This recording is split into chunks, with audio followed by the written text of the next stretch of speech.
Good morning, everyone, and welcome to the Boulder Valley Unitarian Universalist Fellowship.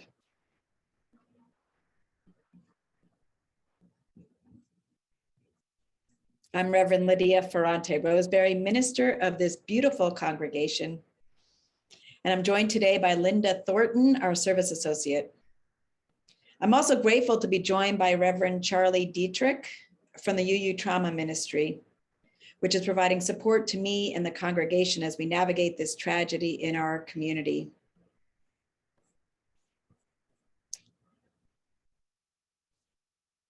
Oops. We also have support from our AV techs, Deborah Mensch and Larry Sherwood. This current COVID surge has necessitated us returning to Zoom-only services through the month of January. And this is a time when we so deeply need to be with one another. I'm truly heartbroken that I can't see at least some of you in our sanctuary. We're going to reassess towards the end of the month and then make decisions about February. But we're doing this so we can all be taking care of ourselves and the broader community to prevent hospital surges that are predicted during this surge. I hope we can feel the connection to one another, even in this time. As I say the welcome words today, I invite you to shift into gallery mode if you haven't already done so, and scroll through the screen so you can experience the lovely diversity of this congregation. You are all welcome here today. In all the beauty of languages, cultures, skin tones, shapes, and sizes that come together in your uniqueness, you are welcome here. In all the ways you experience and express gender, you are welcome here. In the beauty that is who you love and how you love, you are welcome here. In all the ways you make your living, in all the places you are from, wherever you are housed right now, you are welcome here. Christian, pagan, humanist, Jew, Buddhist, mystic, Muslim, Unitarian Universalist. With all the traditions that inform your spiritual life, you are welcome here today. And no matter how long you are away, nor how soon you will return, you are welcome here. Whether you come with laughter in your heart today or tears, you are welcome here. You're always invited to join us with an open mind, a loving heart, and willing hands. We welcome each of you here today. As always, we acknowledge that the land surrounding us is the stolen territory of the Arapaho people, and that many tribes roamed freely on this land for millennia before the arrival of white settlers. We commit ourselves to anti-racism and anti-oppression work within and beyond our congregation. This congregation is committed to being a center for spiritual exploration and justice making, and we have many opportunities during the week for social connection and spiritual growth. If you're new here, we're so glad you found us, especially during this time, and hope that in this virtual community, you can still experience the warmth and the love of this congregation. Each Sunday is different here, so please come back a few times to really get to know us. If you want to get better connected, please see the chat window. There's all sorts of links there, from the first time visitor page to the email of our office manager, Carol Pranschke. And if you're not receiving our connections weekly, please sign up in that link in the chat. It's a low traffic email list, and it's the place to get news about signing up for in-person future services. And we promise we'll get back to those. So we had to switch our service again this week. Those of us planning worship are getting so used to pivots, it's barely we barely blink anymore, but we pivoted once again. The service was supposed to be, why is there something instead of nothing? From Jeff Van Cleve had asked me to preach on that. And it actually had to be postponed from last year at this time as well because of the insurrection. So instead of why is there something instead of nothing, we are switching to why is it always something? And when I sent this out earlier this week, I had a few people comment and bring me back to the Rosanna, Dana days of Saturday Night Live. So that gave me a little chuckle about why is it always something. Following this service, several members of the Unitarian Universalist Trauma Response Ministry will join us at about 11:15 for a set of Zoom listening circles to share understanding and coping skills for the community recovery following the Marshall Fire. This program will be slightly over an hour long. If you would like to attend, please try to attend for the whole session. And the material in the program is relevant for adults and older teens. This won't be a therapy session, but rather a sharing of tools. We will also have our usual coffee hour for a short time immediately following that service. And finally, if any visitors would like to introduce yourselves in the chat, please do, because we always like to know who is among us. And I look forward to meeting you in person at another time.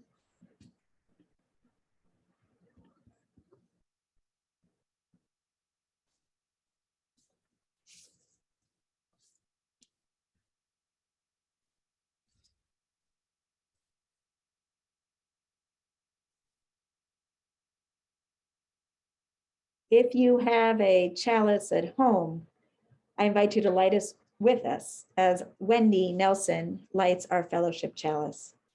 So we know where all our chalices are. Please write in the chat, chalice lit in, and in the name of your town. And you're invited to say the chalice words along with me. We light this chalice for the warmth of love, the light of truth, and the energy of action.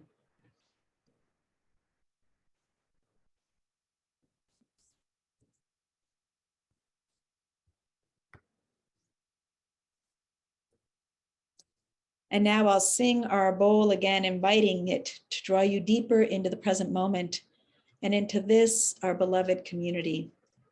We'll center ourselves with about a minute of silence following the sound of the second bowl. Please do use this time to breathe deeply, allowing your body, spirit to relax and be present here among us.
1 + 1 by Linda Thornton.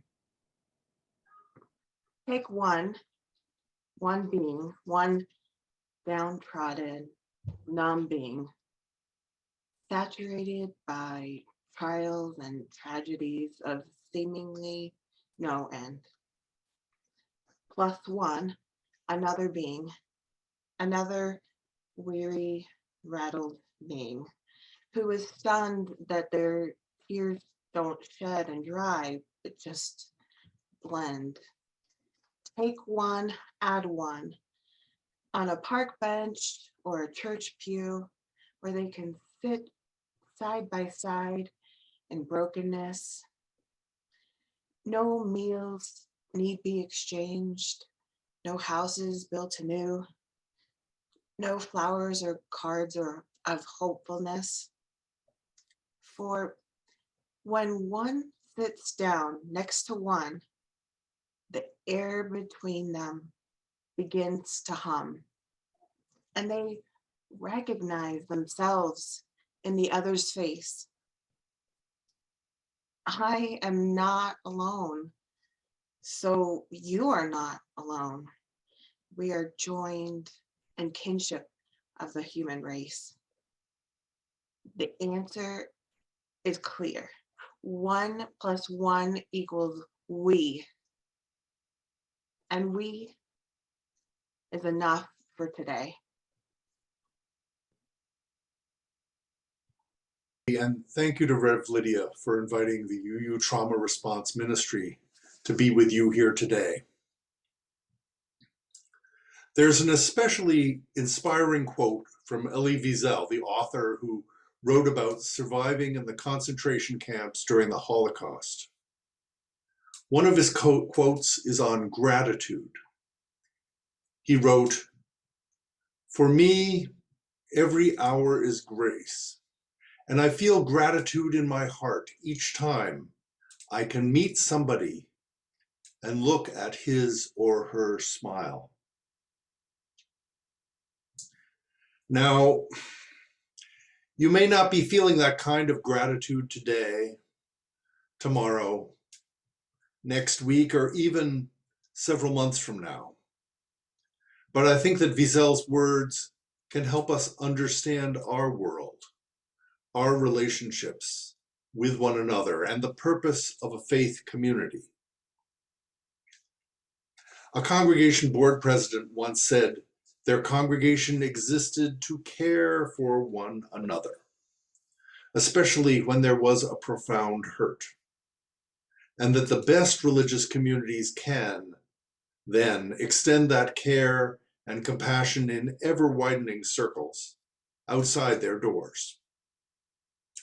When members of a congregation experience a heavy loss, some organizations may encourage their members to push the pain inside, to minimize the hurt, to be strong, to move on. Our Unitarian Universalist Trauma Response Ministry team is here to suggest a different way, to help you acknowledge that something has happened here, to look at each other's faces, even those with frowns or tears, to lament together, to give space, to stay in touch. And as with any event, this one probably affects some members more deeply than others.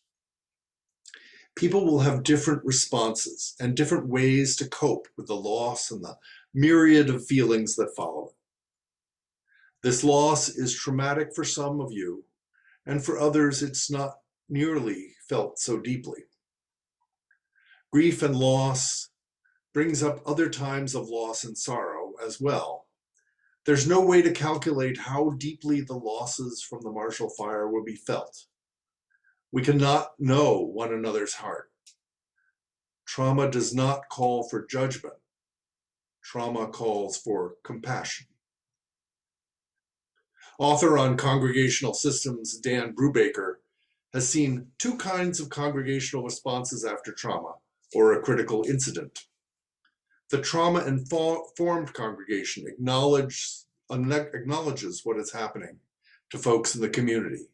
They help one another with their myriad emotions while sustaining relationships and encouraging self-care in dealing with a trauma. A resilient congregation goes a bit further. They stick together. They find meaning in rituals and sharing stories, which help them find their way to resilience. Their work at building trust among the leadership, members, and friends, they encourage one another to get additional help if they need it. It is with this commitment to naming the hurt, sharing stories, remembering how you have coped with difficult things in the past, that you sow seeds of resilience. And now is the seed time. Jeffrey T. Mitchell frames the definition of a critical incident as any situation faced by any person that causes them to experience unusually strong reactions, which have the potential to interfere with their lives. When something happens, whether a trauma, critical incident, or a heavy stressor, our bodies produce stress hormones such as adrenaline and cortisol, which help prepare us to act in an emergency. Our heart may race, our muscles tighten, preparing us to fight or flight or possibly freeze in place. This is our body's way of helping us to survive, whether a threat is actual or perceived. It's a powerful mechanism. Stress can inspire us to be of use, to call us to our best selves. This is eustress, a positive form of stress that challenges and lifts us up. And maybe you're feeling that today. Know that others are feeling a different sort of stress, one which is not positive. Critical incident stress may manifest physical, emotional, cognitive, or spiritual issues. We get headaches or overwhelming anxiety.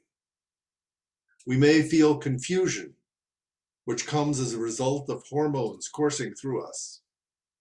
We may not be able to think or talk clearly. We may despair. For many years before I became a minister, I was an active firefighter in an all-volunteer town. We were called to many heartbreaking fires and to lost person searches. And our job as professionals had clear boundaries. We put out the fire, we searched the area, and then we went home. And often that's what we did. When the fire was put out, we returned to our station, went home, and went back to bed because it was almost always 3 o'clock in the morning for some reason. We avoided any emotional engagement, and that allowed us to be effective. But sometimes a friend or someone we know lived there. We couldn't compartmentalize the event away. After that happened, our company would go offline. We would ask other fire companies to respond to our calls while we took time to mourn, time to grieve, time to talk it out.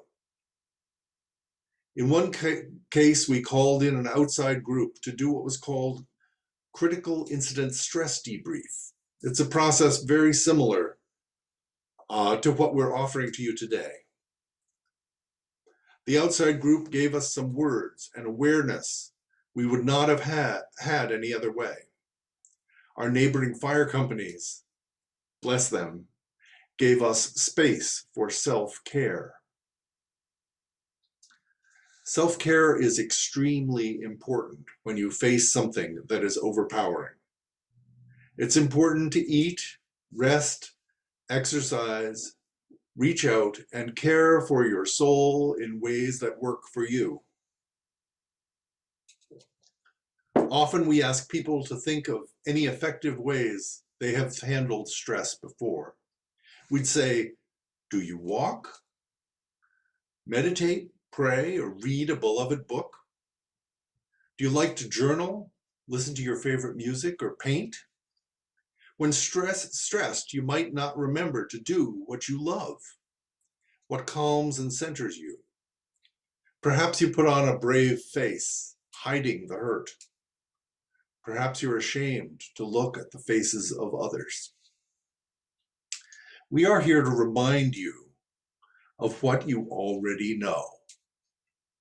We have found, and I think Unitarian Universalism in general affirms this, that people are naturally resilient.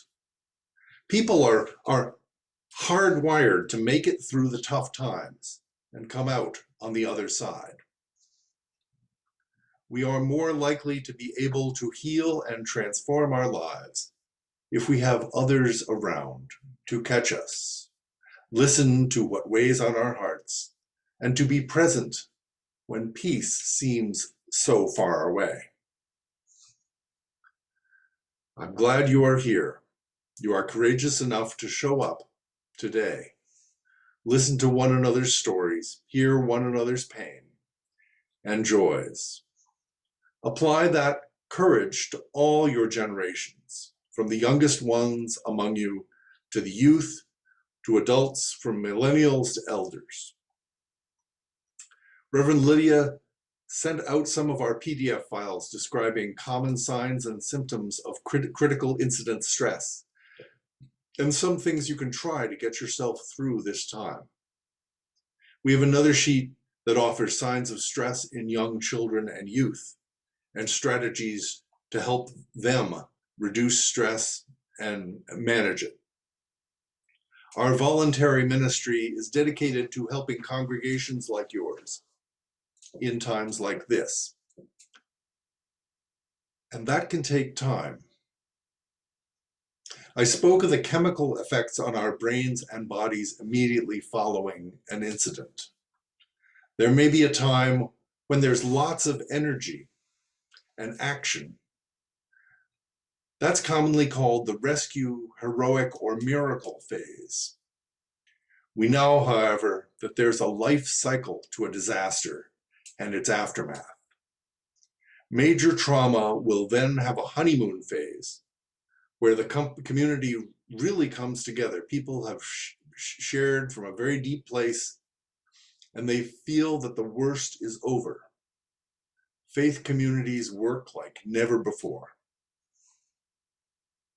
With COVID-19, we remember that honeymoon, when people sewed masks, checked in on each other, but we also know that honeymoons don't last. A time of disillusionment followed. Perhaps feelings of abandonment or frustration surfaced. This can be a difficult stage.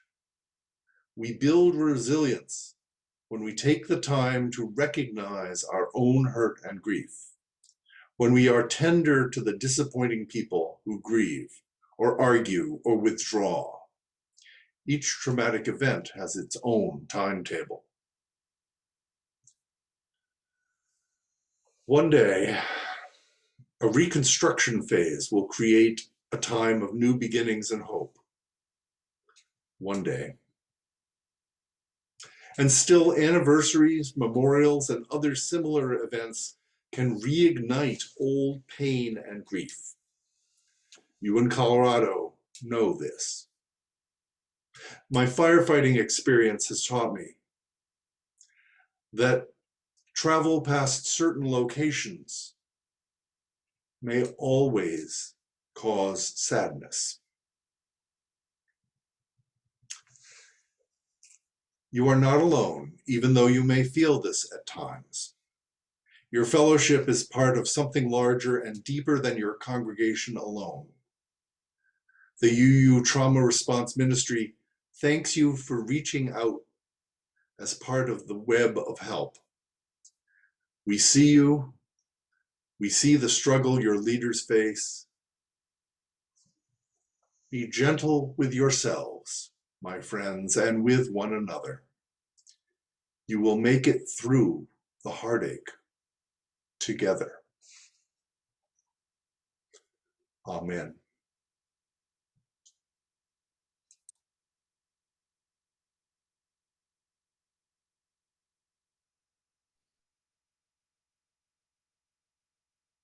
Thank you so much, Charlie. Those were such important words for us at this time, and I'm just deeply comforted to have the UU Trauma Ministry as a part with us during this time. As I've reflected this past week, I keep thinking about what our purpose is. What's our purpose as a congregation? Now, over the years, I've heard many purpose statements for what UU congregations are about. Things like to learn to love better, to grow our souls, to bear witness to both joy and justice, to build the beloved community here on earth. There's so many ways we have imagined ourselves over time. But this week, after what we've collectively experienced, not only from the fires, but after almost 2 full years of pandemic life, and in our particular case, the delayed fulfillment after many years of sacrifice and toil that has gone into our building project. After all of this week, I believe our sole task right now is to be human together. Just to be human together. Human with all of our hopes and dreams, all of our dashed expectations, all of our strengths and vulnerabilities. Human in our shock, in our numbness, and in our tears. And part of being human is to have a sacred human body. As Charlie mentioned, after a critical incident like this, our bodies are on fire with hormones. Oh, I'm sorry for that pun. Our bodies are alive with these hormones, and they are literally lifesavers. Many of us are probably still in that energy of shock at how swiftly and with such devastating force the fire blew through our community. And after this kind of traumatic event of such magnitude, our human bodies absorb that shock.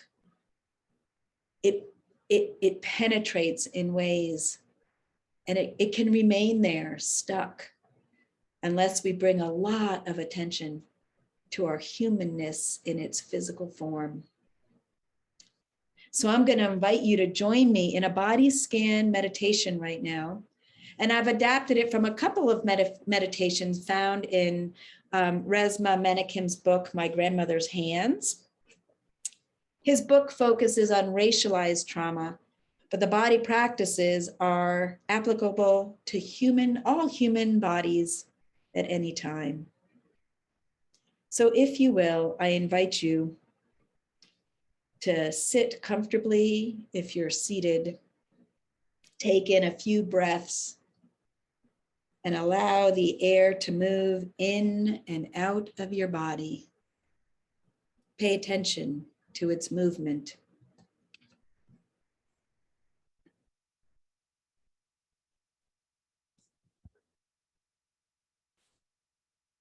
Assuming you are all sitting, notice the experience of the chair against your back. Notice the sensation of your feet on the ground or wherever your feet may be. Close your eyes if you're comfortable doing so, or just keep your gaze low.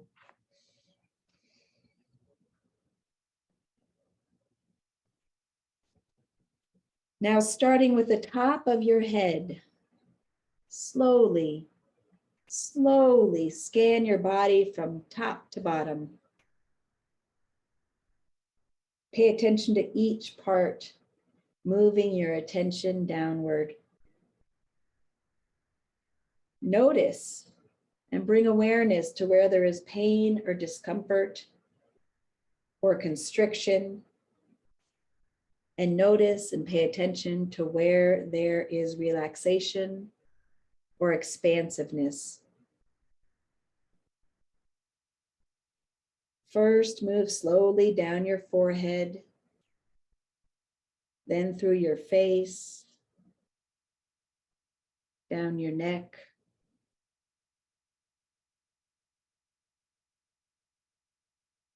Follow your attention as it moves across the top of your shoulders and onto your shoulder blades. Then slowly down your torso and down your arms.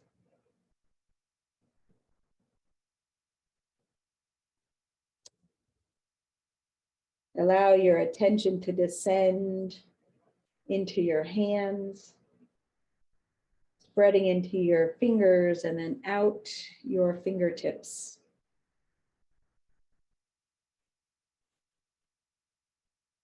And then down your torso through your hips and your buttocks and your sacrum.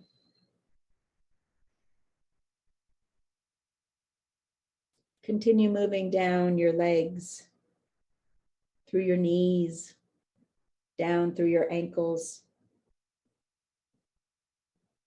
And pay attention to any major joints, your ankles, your knees, your hips, wrists or elbows or shoulders.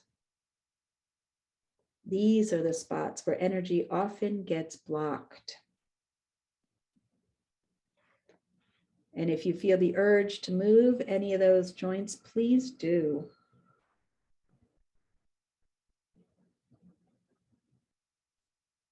Follow your attention into your feet, down into your toes, and then into the bottom of your feet where they are touching the ground.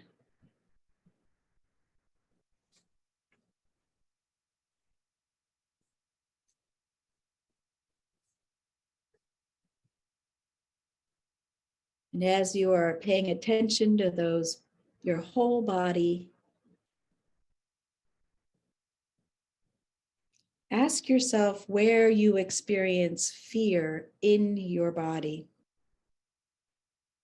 And how does it manifest?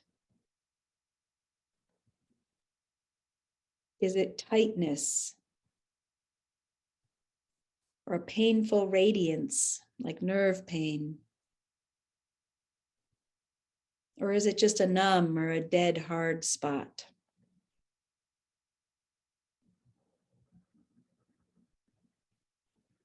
And what worries might you have that accompany that fear?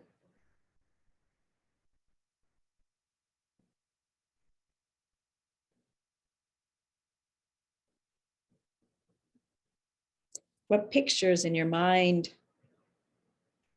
appear as you experience that fear?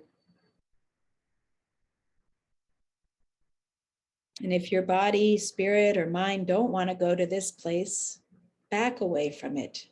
There's always the freedom to back away.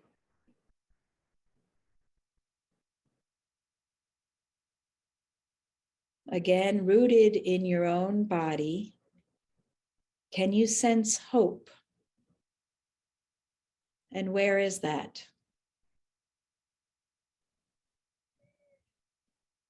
Where does your body experience that hope? And what does it feel like? Is it a release or an expansion, a spaciousness somewhere?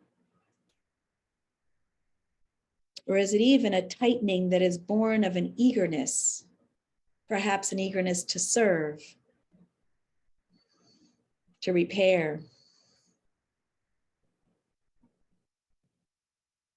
Allow yourself to experience where hope also resides in your body.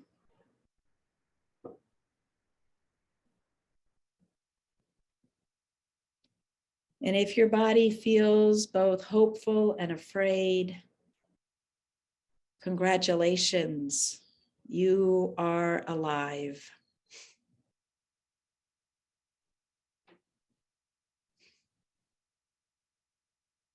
Trust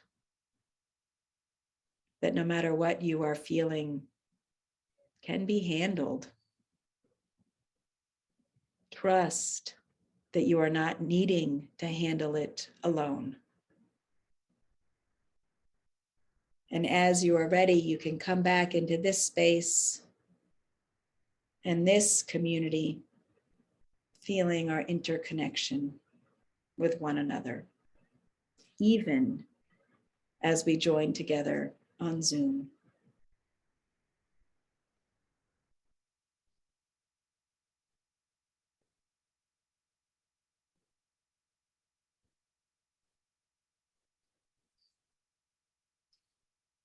This is the time in our service when we use our words to bring our community into connection. It's our time of sacred sharing, a time when we share our joys and concerns. So if you have a joy or a concern, you can type it into the chat window, sharing it with everybody, letting us know briefly what is in your heart today. I'll read aloud what you share. Or if you'd like to share by speaking, please raise your hand in Zoom. So here's the instructions for how to do that. On a computer, click reactions at the bottom of your screen. It might be under a little bottom link tab called More, and then click Raise Hand. If you're on a phone today, tap More at the bottom of your screen and then click Raise Hand. And Larry will call on you, Larry Sherwood will call on you and ask you to unmute and share. If you would like us to be able to follow up with you, please use your full name and tell us where you live. And then I will put a stone in our sacred waters for you. Following that, I'll read what is in the chat.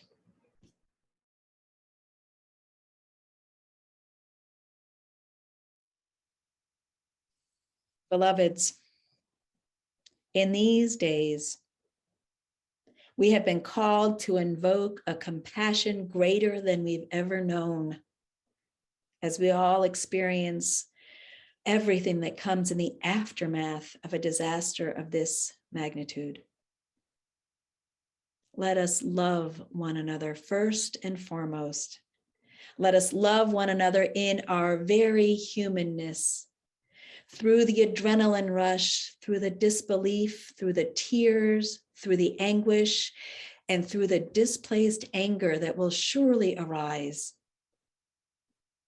Let us love each other through to the other side, no matter how long it takes.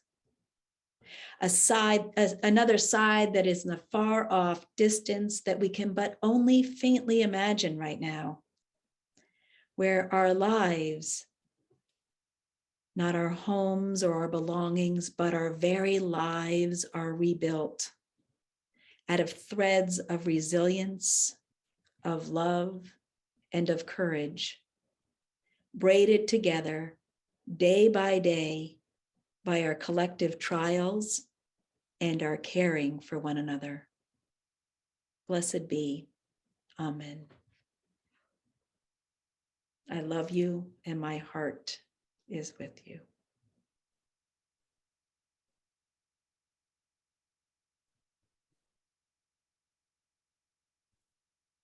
We remind ourselves of the abundance of our lives and this community by giving half of our plate away to those organizations that share our values.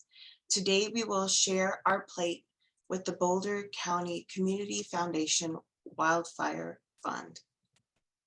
As Boulder County's trusted philanthropic partner for over 30 years, the Community Foundation is working closely with their government and nonprofit partners to coordinate, align resources, and fill gaps to support those most impacted by the wildfires. They focus on the importance of deep local relationships in meeting short and long-term community needs in a crisis with equality, transparency, and integrity. Please give generously as you so often do.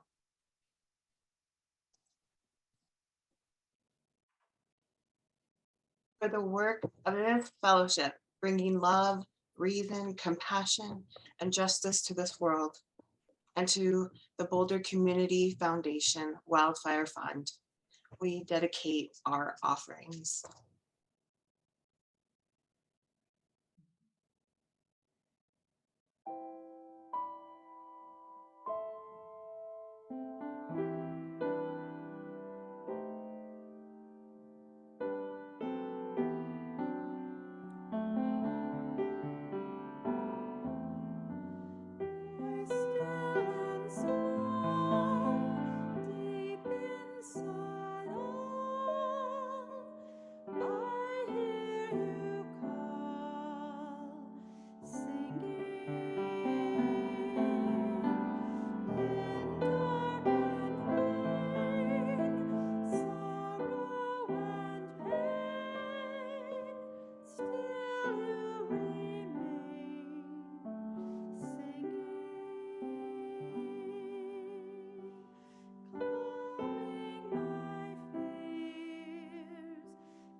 Goodness, thank you so much, Ted and Wendy, for the beautiful, beautiful music today. I have a couple of announcements before we extinguish our chalice. A reminder that there will be listening sessions facilitated by the UU Trauma Response Ministry following the service, and also a coffee hour for those who want to just hang out in coffee hour for about 15 minutes. Deborah will give more instructions about that in a moment. You've probably heard our building is closed for the whole month of January for all services and small groups. However, we are remaining open for those who are impacted by the fires. So you can feel free to come and use our Wi-Fi, sit in the sanctuary for some solace, take a shower if people still need showers, or come to a kids' play area. We have both inside and outdoor play space. All sorts of things are available to you during this time. And it'll be 9 to 3 next week and every day next week, and 5 to 7 on Tuesday and Thursday evenings. And please help us spread the word on this. Thank you. Christiana Olivo and I are still offering a workshop called the Janice Workshops, looking behind from 2021 and looking forward to 2022. There's information on that in the chat as well. And Lisa Moore, our intern, is offering the ATAT Covenant Group. And ATAT stands for Atypical at Times. And it will be starting, there's a new, it's still room in this, there's 2 groups now because of the need that has been expressed. And so it'll be starting this Thursday, January 13th. Facilitated by Lisa, and it will be every other Thursday from 5:30 to 7 for 8 sessions for those in the congregation who self-identify as having mental health issues. And if you would like to participate or have any questions, please contact Lisa and her information at internminister@bvuuf.org. So we're about to extinguish the chalice. And way back when, if you can remember, We used to all hold hands during this at the end of the service, like when holding hands was a thing people did without worrying. So we can't do that on Zoom, but I am going to invite us to do something else today. I actually see there's people in twos. If you're in a twosome in your Zoom room, please feel free to hold hands with the person next to you. But otherwise, see if you can hold hands like this and reach out to the edges of your screen and see whose hand you might be holding. I'm kind of near Tad and Deborah, so I can kind of see our hands together. And let that experience, perhaps goofy as it is, remind us of how profoundly interconnected we are. While I extinguish our chalice and say our benediction.